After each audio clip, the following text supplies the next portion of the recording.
Memiliki tubuh yang sehat merupakan salah satu nikmat yang wajib disyukuri.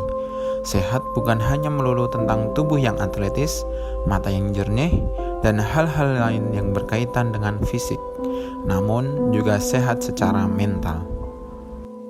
Ya, kesehatan mental itu adalah suatu kondisi di mana seseorang merasa sejahtera, yaitu dia memiliki kemampuan untuk mengetahui kelebihan maupun kekurangannya, sehingga dia mampu mengatasi stres atau tekanan hidup yang dihadapi sehari-hari, dan juga dia bisa bekerja secara produktif dan bisa berperan aktif dalam masyarakat.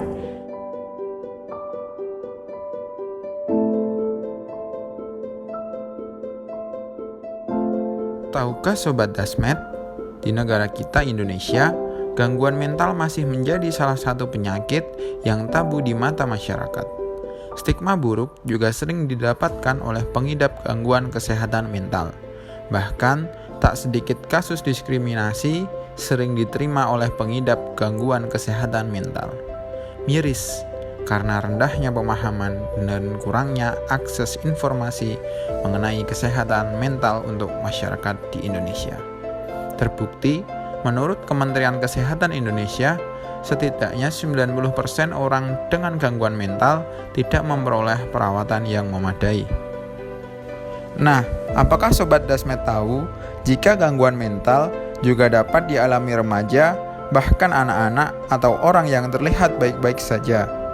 Bahayanya, banyak juga loh yang memilih untuk self-diagnosis daripada mengkonsultasikannya dengan dokter, psikiater, ataupun psikolog. Lalu apa sih sebenarnya gangguan mental dan seberapa bahayanyakah self-diagnosis ini?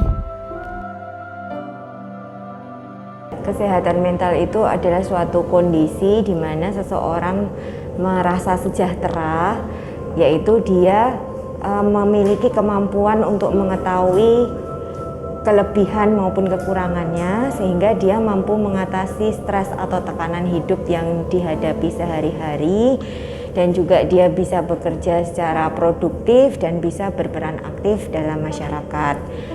Atau dalam definisi lain itu suatu keadaan yang harmonis ya, jadi harmonis, tenang, nyaman, dan serasi antara kondisi pikiran, perasaan, dan perilaku, seperti itu. Jadi diharapkan dengan begitu itu nanti dia bisa berfungsi peran dengan maksimal dalam kehidupannya dan juga berperan aktif dalam masyarakat. Itu definisi dari WHO seperti itu. Klasifikasi gangguan mental menurut pedoman diagnosis di Indonesia itu yang pertama adalah gangguan mental akibat keadaan medis atau penyakit fisik. Jadi ada beberapa penyakit fisik termasuk penyakit otak yang bisa mempengaruhi kondisi mental.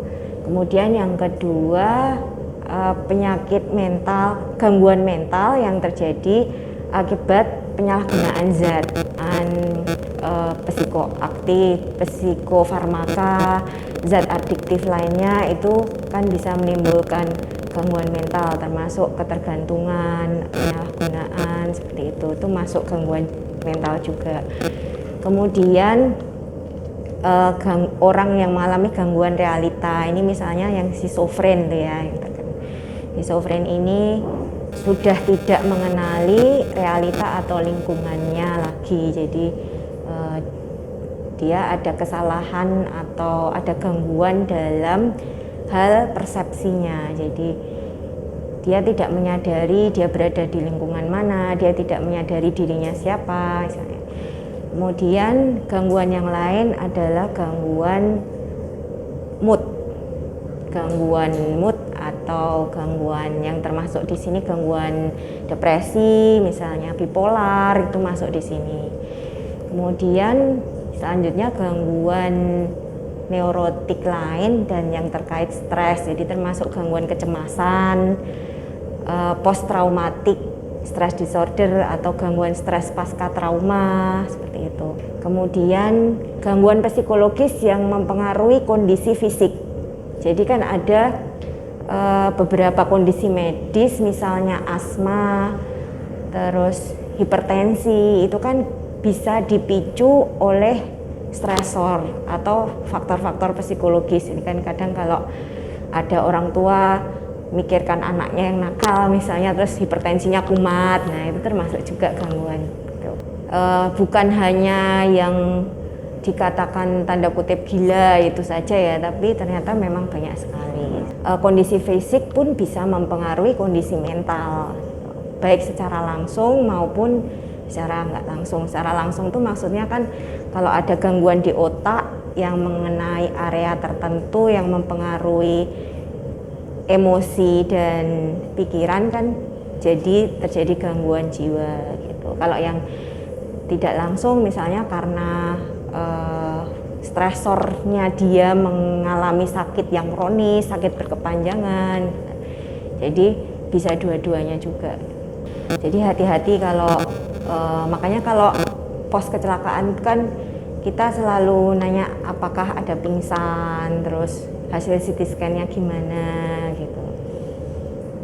Kemudian ketika itu ketika nggak sadar itu apa yang terjadi, apakah dia kemudian mengalami gaduh gelisah seperti itu. Nah itu mungkin saja terjadi gangguan pada saat itu karena gangguan organiknya. Tetapi biasanya kalau yang karena organik tadi, kalau penyakit medisnya sudah teratasi, biasanya diikuti juga dengan perbaikan gangguan mentalnya gitu.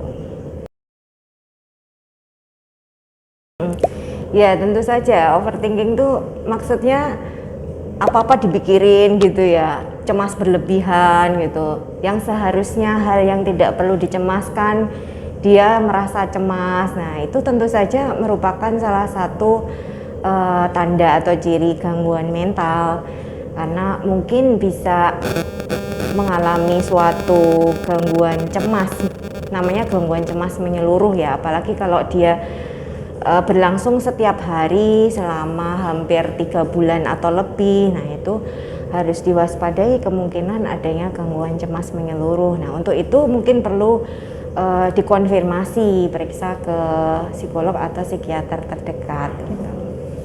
Overthinking yang termasuk dalam gejala gangguan mental, tentu saja overthinking yang sampai mengganggu fungsi peran tadi ya.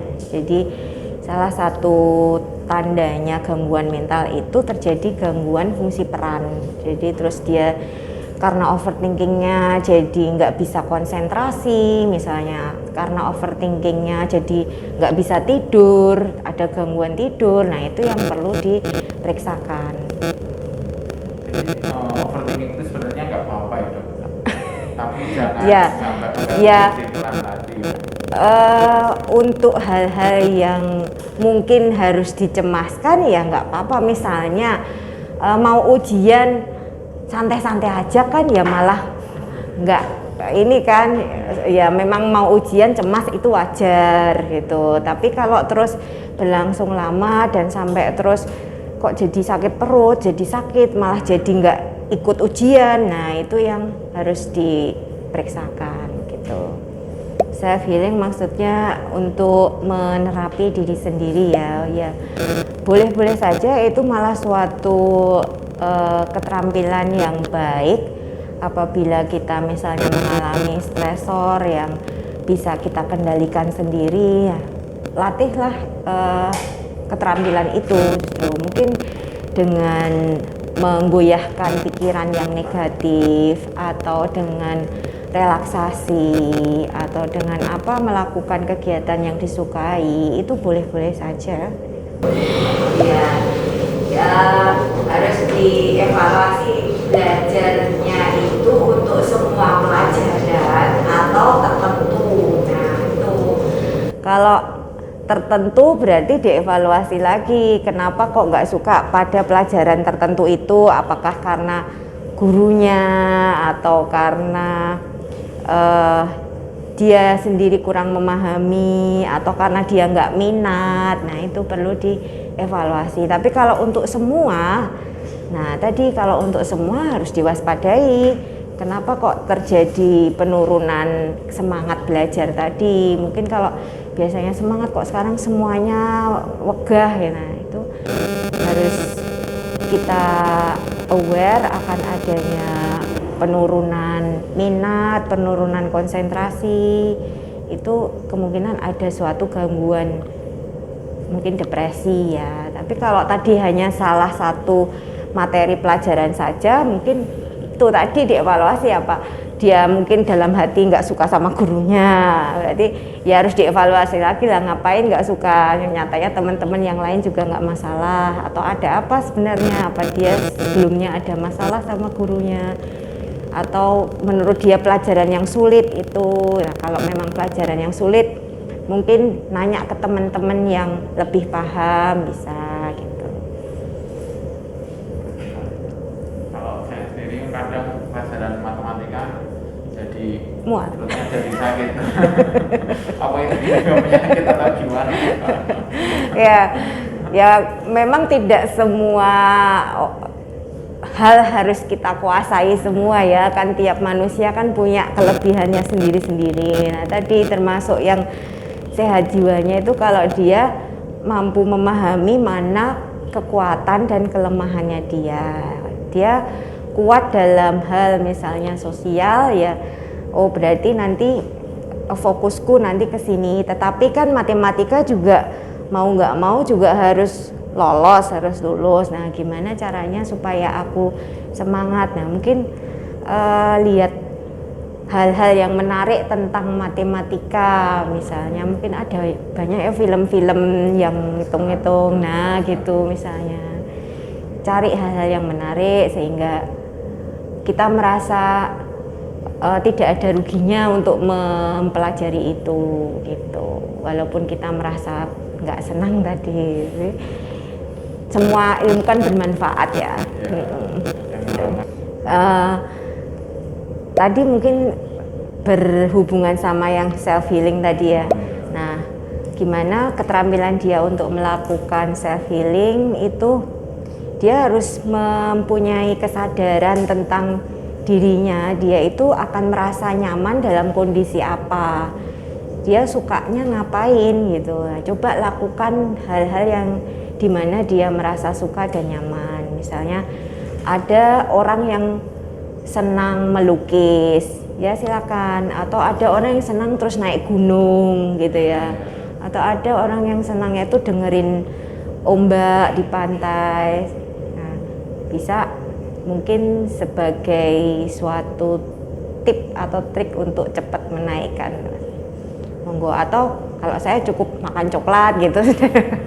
Ya, beda-beda ya tiap orang tuh gitu ya. Kenali kesukaannya.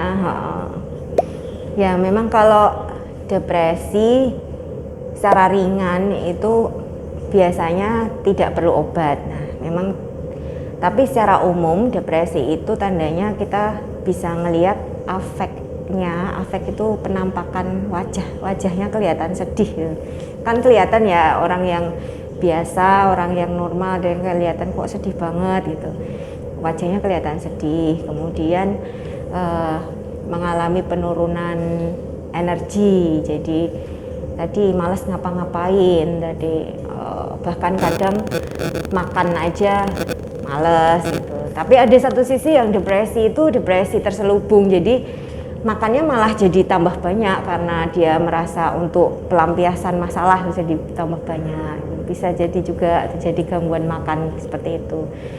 Nah, kemudian ciri yang lain itu kehilangan minat. Jadi yang biasanya sukanya nge-mall, biasanya sukanya belanja, sekarang wes wegah keluar aja wegah gitu. Itu tanda-tanda depresi ada 3 itu.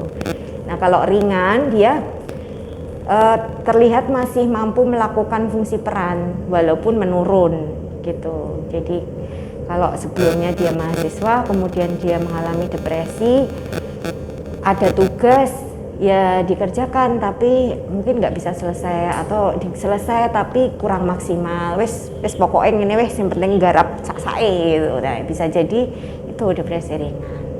Kalau fungsi perannya maksimal kan nggak seperti itu ya, gitu. Ya, kalau untuk suatu diagnosis kan kita harus mengkonfirmasi dengan periksa ya, dan harus ada 3 tadi ya, penampakan atau afek yang depresi, kehilangan energi, dan kehilangan minat. Untuk gangguan depresi sendiri memang ada faktor genetik sebenarnya. Jadi memang tidak 100%. Jadi faktor genetik ini sebagai faktor kerentanan. Jadi kalau misalnya ada silsilah keluarga yang mengalami hal serupa atau gangguan depresi, jadi kemungkinan dia mempunyai resiko untuk mengalami depresi. Kemudian apabila terjadi stresor atau tekanan, jadi ibaratnya kalau ada suatu tekanan atau stresor ya, orang lain itu nggak apa-apa, tapi karena dia ada faktor resiko tadi, dia rentan, jadi dia mudah mengalami depresi. Itu bisa jadi dengan stresor yang ringan pun bisa kena. Ya, pertanyaannya sulit. Luka di masa lalu. Ya, maksudnya tinggalkan saja mungkin ya. Move on.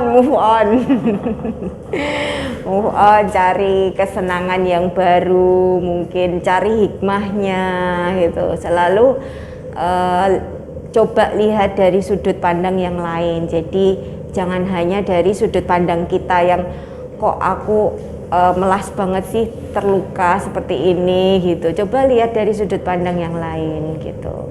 Oh, ternyata ada hikmahnya. Aku sekarang punya lebih banyak waktu untuk diri sendiri misalnya.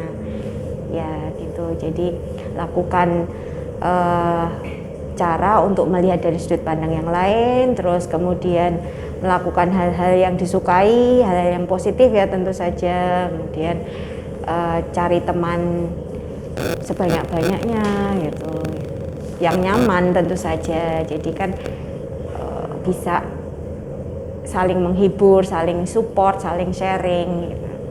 Untuk sejarah ya, untuk pengalaman, untuk sejarah. Jadi kita nantinya kalau sudah sembuh ya itu nggak bisa dilupakan memang, tapi kita bisa flashback tanpa ada perasaan apa-apa gitu. Itu berarti sudah sembuh. Dan berdamai. Ya. Satunya. Ya.